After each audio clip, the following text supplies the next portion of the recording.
Disney, this is the largest press aggregation I have ever seen in the state of Florida, and I think it bespeaks the interest of the 6.5 million citizens of Florida for the great expectations that they have from this hour.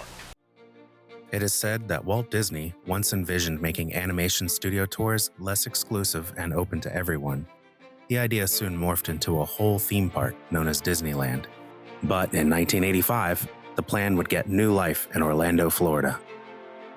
From its humble beginning as Disney-MGM Studios in 1989 to an exciting glimpse into 2025 and beyond, let's look at the past, present, and future of Disney's Hollywood Studios in Orlando, Florida. Grab that popcorn and let's get rolling. Construction for the park began in 1987.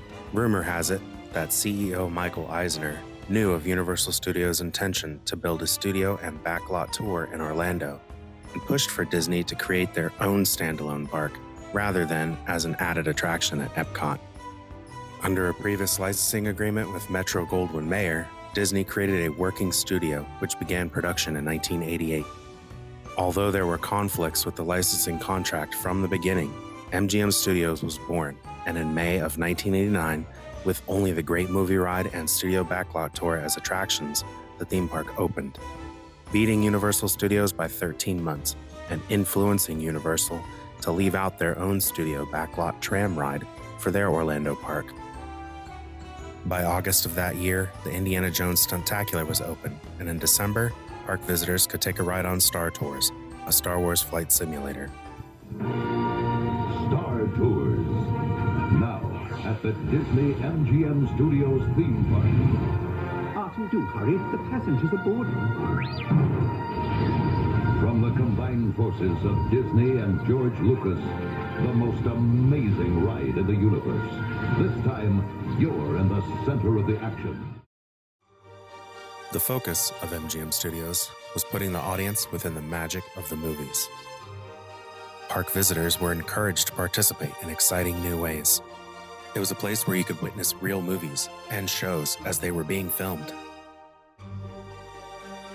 At the Monster Sound Show, later changed to Sounds Dangerous, starring Drew Carey, members of the audience could become Foley artists with hands-on experience. Today, you will recognize it as the theater for Mickey and Minnie's shorts.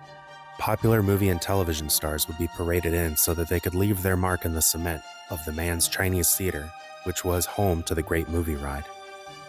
It now houses Mickey and Minnie's Runaway Railway, but the marks of the past remain.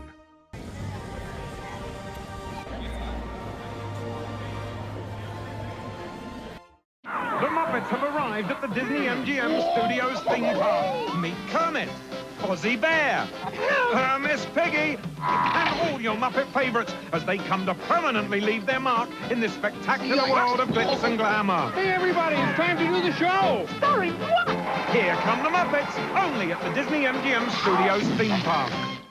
Jim Henson's untimely death in May of 1990 brought delays to the Disney and Henson partnership. But Here Come the Muppets quickly hit the stage that summer and ran for 1 year. This was followed by Muppet Vision 3D in 1991 and Muppets on Location, Days of Swine and Roses.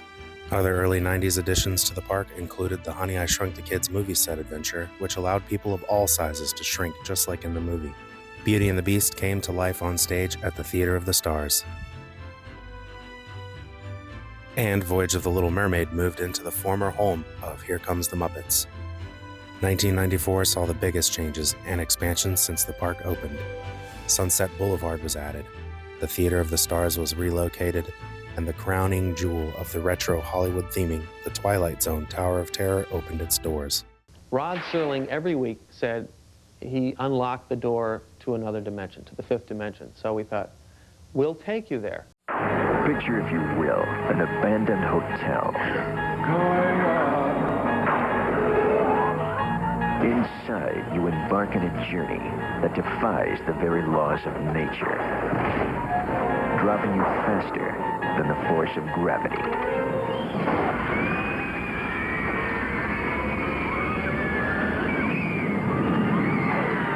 The Twilight Zone Tower of Terror, new at the Disney-MGM Studios.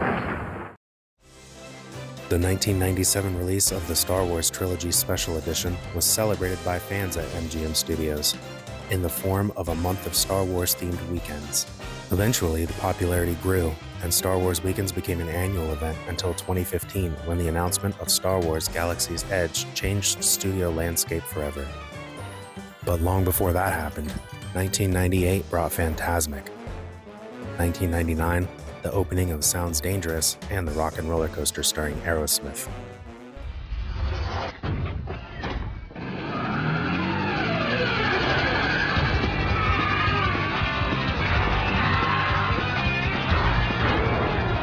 The new Rock and Rollercoaster starring Aerosmith, now jamming at the Disney-MGM Studios.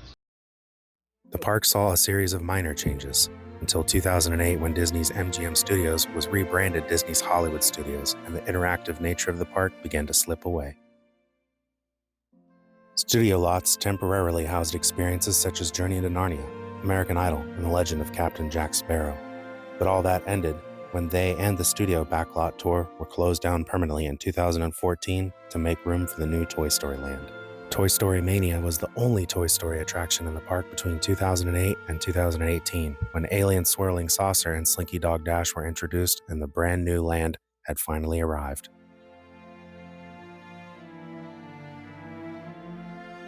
Meanwhile, Star Wars fans had to bide their time waiting for Galaxy's Edge at the Star Wars launch bay from 2015 to 2019. It was where people had once stood in line to board the Backlog Tour, and if you visit today, you may get a sense of the former movie magic. We're creating a jaw-dropping new world that represents our largest single-themed land expansion ever.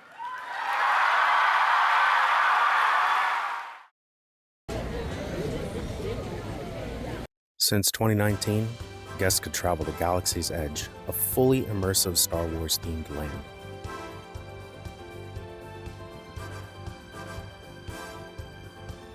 Here, you can eat and drink at outrageous space prices.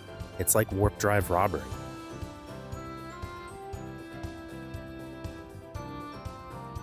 But you can dress as a Jedi while doing it, so that's pretty cool.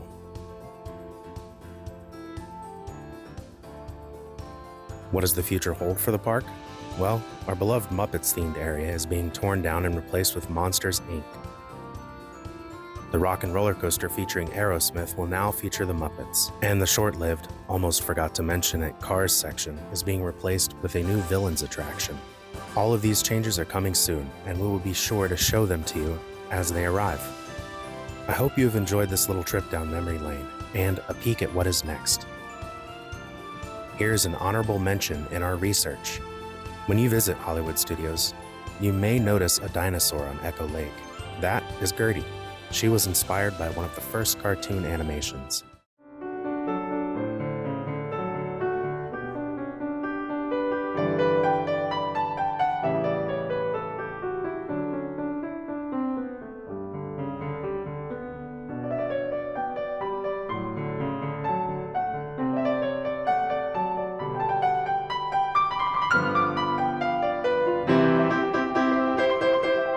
Thanks for watching.